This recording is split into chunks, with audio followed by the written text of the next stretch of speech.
Nos acompaña esta noche el médico y cirujano plástico, Patricio Centurión. Lo hemos invitado para que en esta columna de cambio de hábito nos ayude a comprender lo que significa, para lo que sirve el láser en la cirugía plástica, porque ha venido a ser una suerte de técnica mucho menos dolorosa, mucho menos riesgosa que las otras técnicas que se han usado en los años pasados. Patricio, bienvenido. Buenas noches. Gracias por acompañarnos. Gracias por la invitación.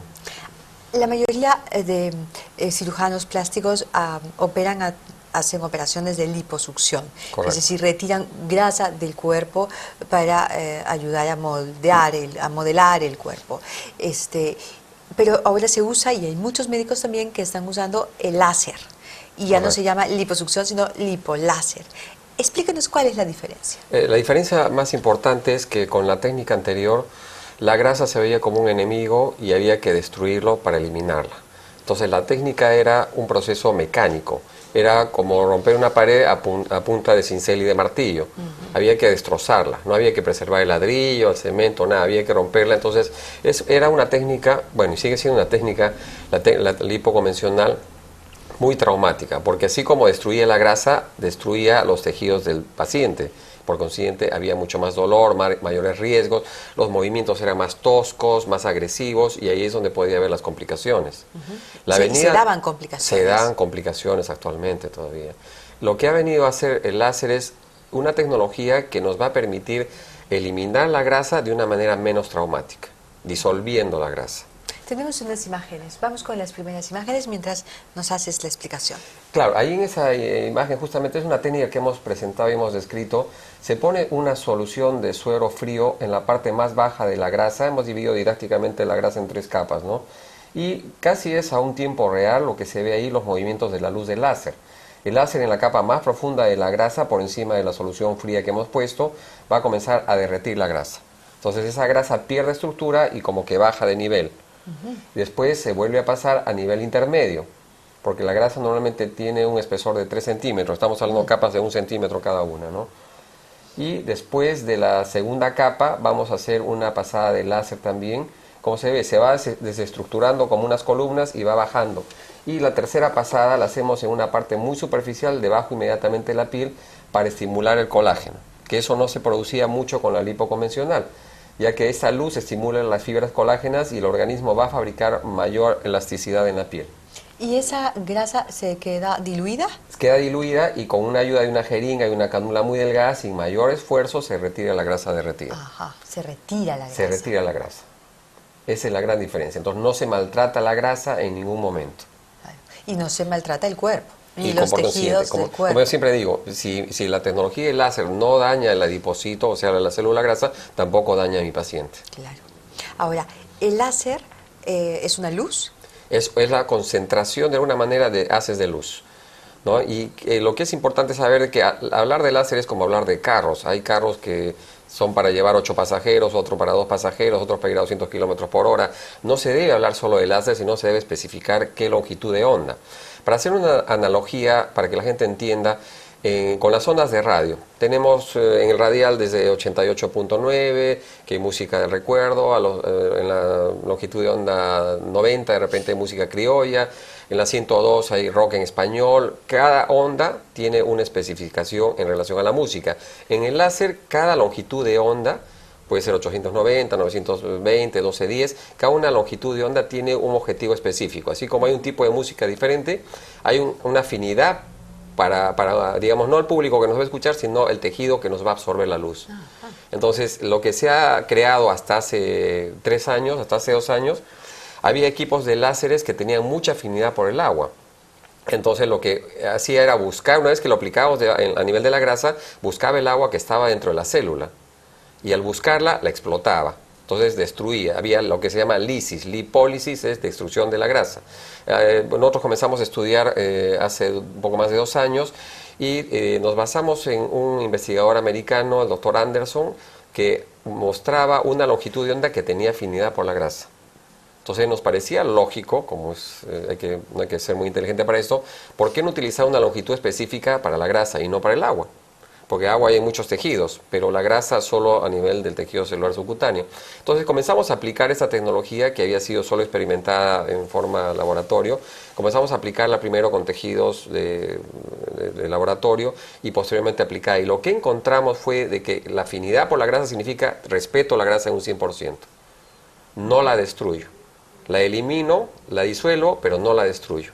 Entonces, la nueva tecnología de láser que hemos creado hace 2 años nos permite no dañar al paciente, no dañar al tejido, y esa grasa que la derretimos intacta y estimulada por el láser nos permite rellenarla en glúteos, en cara, en reconstrucción de mama inclusive.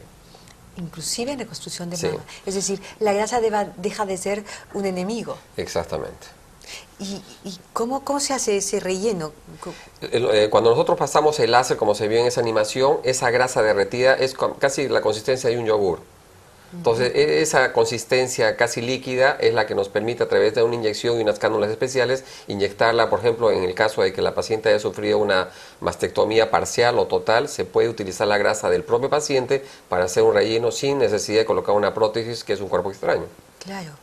Y entonces, de alguna manera, el hecho de restaurar una mama o de hacer crecer el tamaño del busto, ¿se puede sustituir por la grasa? Sí. ¿Entiendo sí, bien? Sí. Ese va a ser el siguiente paso. Lo que pasa es que esto ha abierto un abanico de posibilidades. A través del apoyo con el laboratorio de la Universidad de la UPC aquí en Lima, hemos hecho estudios comparando la grasa aspirada con el método convencional y con esta lipoláser que hemos descrito nosotros. Y hemos encontrado que el láser estimula el adipocito, o sea que permite que crezca mejor donde lo volvamos a aplicar. ¿Y qué bendiciones o ventajas tiene la grasa? Es propio tejido, no es sometido a ningún tipo de rechazo o reacción inflamatoria, ni siquiera alérgica. Esa es la gran ventaja, que no es un cuerpo extraño, porque si bien nosotros utilizamos mucho en reconstrucción de mama prótesis de silicona, pero es un cuerpo extraño y hay una gran posibilidad que el organismo la rechace. Entonces, ese sentido, esa característica de rechazo ya no va a haber con tu propia grasa. ¿Y no corre ningún riesgo en el caso de las mamas? No, o sea, digamos, ya no. No es una suerte de espacio que puede crear tumores. No. Ya antes había mucho temor con eso, ese miedo, pero ya se ha comprobado que no es así. Al contrario, se está pensando en diversas tecnologías para ir incrementando. Se recomienda que sea de forma gradual, o sea, se ponga una infiltración de 180 a 200 centímetros por cada vez, para que el tejido prenda. Es un injerto lo que hacemos nosotros, claro. Literalmente, es como implantar una plantita en otro lugar.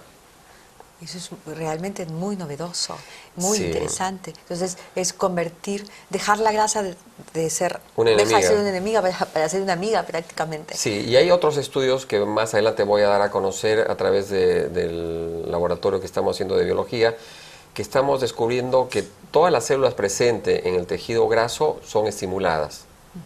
Por eso se han creado términos de estimulación con láser. Es que hay que tener en cuenta, y esta idea fue generada hace como 6, 7 años que comencé a estudiar el láser, cuando uno de los primeros artículos que fue escrito en 1970 hablaba que la luz, que es el láser, estimulaba 50 tipos de células diferentes en el cuerpo humano. 50. O sea, realmente sabemos que la luz es igual que para las flores. La clorofila absorbe la luz y es favorable. Entonces yo dije, ¿por qué no pensar en una luz que estimule el adipocito y no lo destruya? Y eso fue lo que se desencadenó en esta técnica. Es extraordinario. Es un poco de extraordinario. curiosidad científica. Pero sobre todo es muy alentador porque cada vez más mujeres y más hombres se someten a una operación de este tipo, ¿verdad? Tiene mucho que ver, hay una relación cada vez más también aceptada entre la autoestima, ¿verdad? Sí. La posibilidad de verse mejor, de sentirse mejor, hasta de competir en condiciones más gratas. Es que, ¿qué es lo que pasa? Que en la actualidad, si nosotros vemos la posibilidad de mejorar, de darnos un regalo, obviamente, a nuestro cuerpo físico, y si es con una técnica poco traumática, que respeta nuestros tejidos y que encima nos permitiría hacer una reconstrucción, o inclusive desde el punto de vista estético, a veces las caderas tienen un poco de presión, rellenar esas caderas con tu propio tejido, entonces ya no estamos hablando de un riesgo alto. O sea, estamos hablando de una cirugía. El otro día, como anécdota, lo puedo comentar. Operé a un paciente de 70 años de edad que había sido sometido a 3 cirugías previas de liposucción convencional, tanto en el tórax como en el abdomen. ¿Un hombre o una mujer? Un paciente varón, un ejecutivo que hacía ejercicio pero que tenía su grasa localizada. Entonces le hicimos la lipoláser como una opción diferente a la lipo convencional que no tenía tan buen resultado por lo que él refería, y estuvo trabajando el mismo día porque es una cirugía ambulatoria. No recomiendo eso. Yo siempre digo, dame 24 horas para que te bañes, te peines y te vayas a trabajar. Pero el señor me dice al día siguiente, me dice, doctor, coméntelo como anécdota a sus pacientes, que yo de 70 años haciendo una vida tranquila, sana, he ido a trabajar, a las 4 de la tarde estaba sentado en mi oficina, para que se demuestre que no se daña, entonces menos Eso riesgo. quiere decir entonces que el láser atenúa el dolor, no causa tanto Lo daño que pasa y no es que, causa dolor. claro, porque como disuelve la grasa, no me destruye los tejidos que hay alrededor de la grasa, ni los nervios, ni los vasos sanguíneos, por eso aquí hay menos sangrado. ¿Y la piel se pone morada? No, es que la piel, justamente los vasitos son coagulados, donde está la grasa, el vasito, el láser, como vimos en la animación, son movimientos lentos como para dar tiempo de que coagule los vasos y me derrita la grasa. Entonces no hay moretones, por consiguiente no hay pérdida de sangre. La lipo convencional a veces se perdía gran cantidad de sangre que el paciente estaba con un mes con ciertos mareos y falta de fuerza. En cambio con esta técnica al día siguiente el paciente está caminando, inclusive como con la caminadora 30 minutos. Al día siguiente. Doctor Centurión, lo convido para el próximo miércoles a la misma columna, Cambio de Hábito, para continuar hablando de este tema. Claro que sí, es un tema con mucho realmente gusto. muy interesante, Claro muy que novedoso, y es usted un investigador peruano, cosa que nos da también mucho orgullo. Gracias, Muchas gracias, gracias por la invitación. Vamos a la pausa.